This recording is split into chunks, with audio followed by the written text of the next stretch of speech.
Le FC Barcelone a ouvert la porte à un départ d'Alejandro Balde, 22 ans, pour plusieurs raisons stratégiques et financières majeures en ce début d'été 2026. L'émergence de la concurrence. Joao Cancelo. La raison sportive principale est l'explosion définitive de Joao Cancelo sur le flanc gauche. Sa forme impressionnante a relégué Balde sur le banc, le jeune Espagnol ne parvenant plus à retrouver une place de titulaire indiscutable dans le système mis en place par Hansi Flick. Cette nouvelle hiérarchie rend le statut de Balde moins indispensable. Une nécessité financière, fair play financier, le Barça reste sous une surveillance stricte concernant le fair play financier de la Liga. Bien que le club cherche à renforcer son attaque, il a besoin de liquidités pour financer ses dossiers prioritaires, comme celui de Julián Alvarez. Vente facile. Balde possède une belle cote sur le marché, notamment en Angleterre.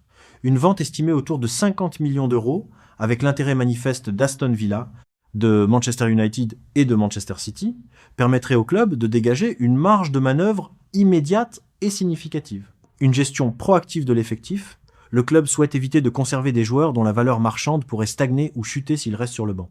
Contrairement aux années précédentes où le Barça gardait ses talents par sentimentalisme, la direction actuelle semble vouloir acter une politique de vente plus rigoureuse.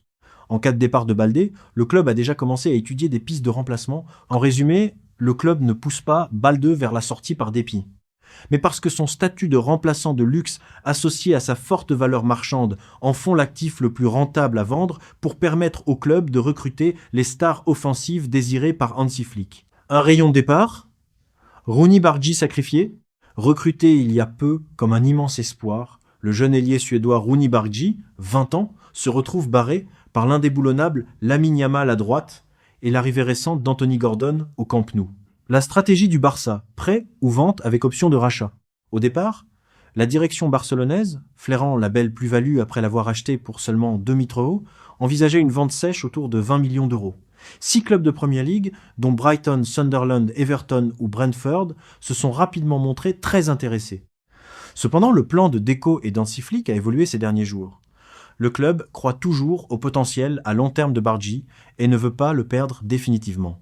La tendance forte s'oriente désormais vers un prêt d'1 an sans option d'achat ou une vente assortie d'une clause de rachat obligatoire et prioritaire pour le Barça. Où pourrait-il rebondir ? L'Ajax Amsterdam tient actuellement la corde en lui promettant une place de titulaire indiscutable. En France, l'Olympique de Marseille et l'AS Monaco surveillent le dossier de prêt, tout comme le Betis Séville et le FC Porto. Au-delà de Balde et Bargi, voici les principaux joueurs dont le Barça cherche à se séparer cet été.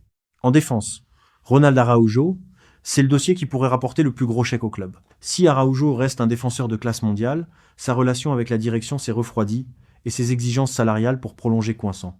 Hansi Flick apprécie le joueur, mais la direction sportive sait qu'une vente au Bayern Munich ou à Manchester United pourrait rapporter entre 70 et 80 millions d'euros, ce qui débloquerait instantanément le mercato offensif du Barça, notamment pour Julián Alvarez. Jules Koundé, l'international français, conserve une excellente valeur marchande, notamment en Premier League. Chelsea et Newcastle le suivent de près.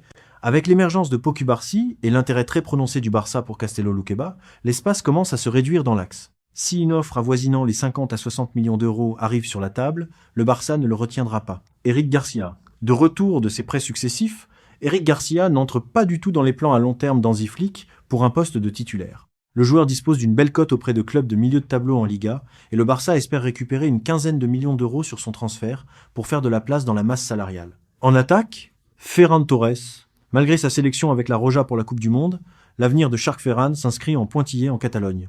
L'arrivée récente d'Anthony Gordon sur l'aile gauche et le retour en grâce de Dani Olmo le relèguent au statut de remplaçant. Le Barça pousse activement ses agents à lui trouver une porte de sortie, idéalement en Premier League, pour économiser son imposant salaire. Ansu Fati. De retour de son prêt à l'AS Monaco, le numéro 10 barcelonais ne sera pas conservé. Les blessures répétées ont malheureusement eu raison de la patience du staff technique et Hansi Flick estime qu'il n'a plus l'impact physique requis pour son système de jeu basé sur un pressing intense. Le club cherche une vente définitive, quitte à brader son prix, ou un nouveau prêt avec prise en charge totale du salaire. Au milieu de terrain, Pablo Torre. Prêté la saison dernière à Majorque, le jeune milieu de terrain ne reviendra pas s'imposer au club. Le secteur intermédiaire, Pedri, Gavi, De Jong, Olmo est totalement bouché.